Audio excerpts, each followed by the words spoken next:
Hello, I'm Jean-Simon Otis. I'm a technical director and co-founder of Chainsawesome Games, and we're working on Aftercharge. So what is Aftercharge? Aftercharge is a 3v3 online multiplayer game where one team is invisible and the other team is invincible. So it's an asymmetrical first-person kind of game where you have one team, the invisible team, needs to destroy the extractors that are on the map, and the other team, the enforcers, need to prohibit them from doing so. So when you first told me about this game, I'm like, how does that work? How do you do 3-on-3 with one team that can't be injured? But it actually works, because the other team has guns that can kind of find the invisible players, and then although you can't hurt the invisible players, you have objectives to destroy. That is correct, and there is a lot of different strategies that you can do as well, even though you cannot kill those invincible players. And yeah, so as the game goes on, the play field shrinks as well because the extractors are destroyed, and then the action is actually concentrating as the game goes on. So that's all about the gameplay. Yeah. So you talk about the different classes in the game, because I saw that the offenders. I guess, what are the names of the defenders and the invisible people? The invisible people are the Warconics, so they are the robot ones, and there is the enforcers, basically, who are the guards that need to defend the extractors. So talk about the enforcers. You have 4 different classes of enforcer. Yes, currently we have 4 different classes of enforcers. We have Striker. Striker is basically, he has a machine gun, and he has reveal grenades that he can shoot. The grenades basically have an AoE effect where they will render visible the Warconics that are in that area of effect.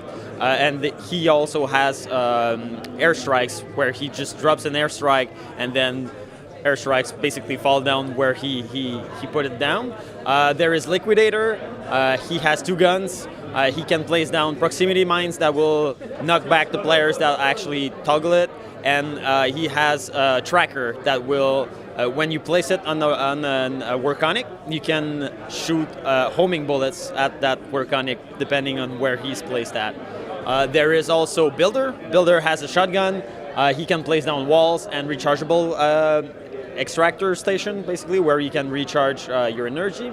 And there is Huntress. So Huntress has a rifle, a very powerful rifle, and she can place down mines that will trap the Warconics.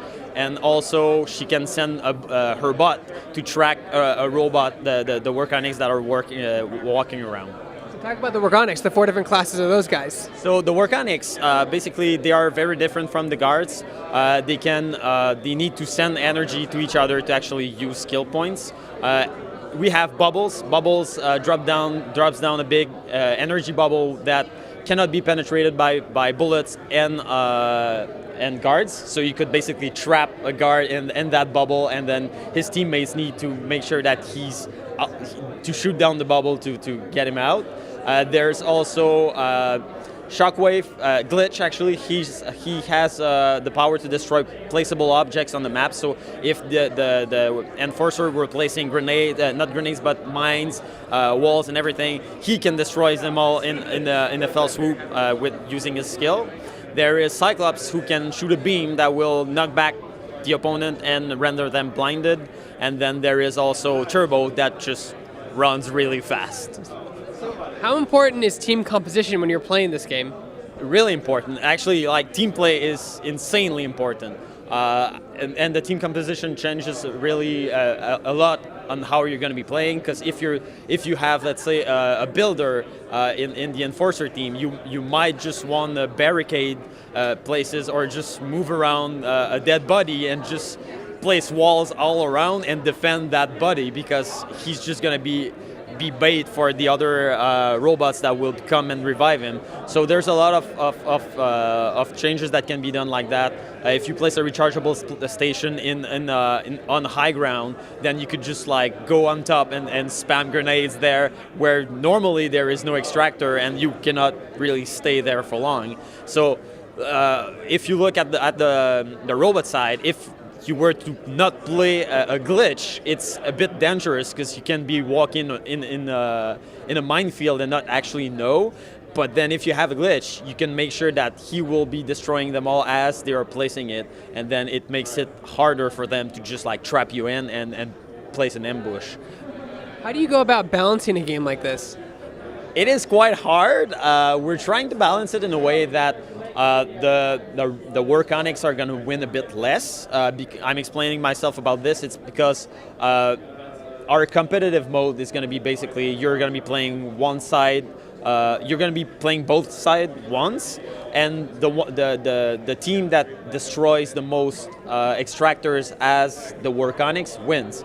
So basically, we don't want to have like a 50-50 win rate where basically the games are all going to be finishing in 6 extractor destroyed, basically. So it's not that the Workonics are less powerful; they're just harder to use. Yes, and they're very different. I mean, when you've played first-person shooter games, you are basically a bit more, you know how to play the enforcers because you're playing first-person shooter games. I mean, it's more familiar to you. But playing the robots, where you're just like, hey, well, I'm a big dude with big hands and I'm just punching things and I'm invisible most of the time and I need to sneak on opponents. It's not something that's really familiar to people, so that's a bit harder to just get into it and know how they're working. So it is some of that they are actually harder to play and less familiar at first. But yeah, that's a bit of why the balance is not in their favor as well. In this world we live in, that where Overwatch is basically running supreme everywhere, what do you think your game fits in? I feel like it's a bit different. We're building it in a way that we're making teams a lot smaller as well, because like Overwatch is 6v6. There's a big trend right now with Battle Royales where it's just like 100 players. We're trying to bring it back to like smaller teams where you can easily just bring in friends and say, hey, let's make a full team and let's matchmake together, have a whole team just coordinate with voice chat and have a good time. So that's, and also, I mean, the games are much faster. It's just like a game could last a minute, but like a super long game will be 8 to 9 minutes, which is like a short game of Overwatch is going to be more than that. So we're really trying to fit into the genre where it's just like, it's super easy to go like, okay, well, I want to play one short round again, and that's how we try to build the things. That's crazy, man. I feel that you've got a really good niche here. It reminds me a lot of the Splinter Cell on Xbox. Remember that game where you played the Enforcer and the Spy, and you had to plant intel, and you couldn't attack the Enforcer, or the Enforcer had the gun and you couldn't kill him?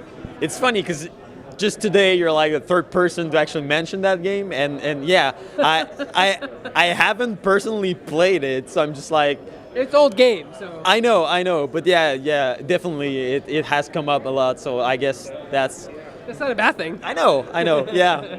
When does your game come out and what platforms will it be on? It's not out yet. We're hoping to, well, not hoping, we're releasing it by the end of this summer, and it's going to be on Xbox One and PC up to now, yeah, with crossplay all around. PS4?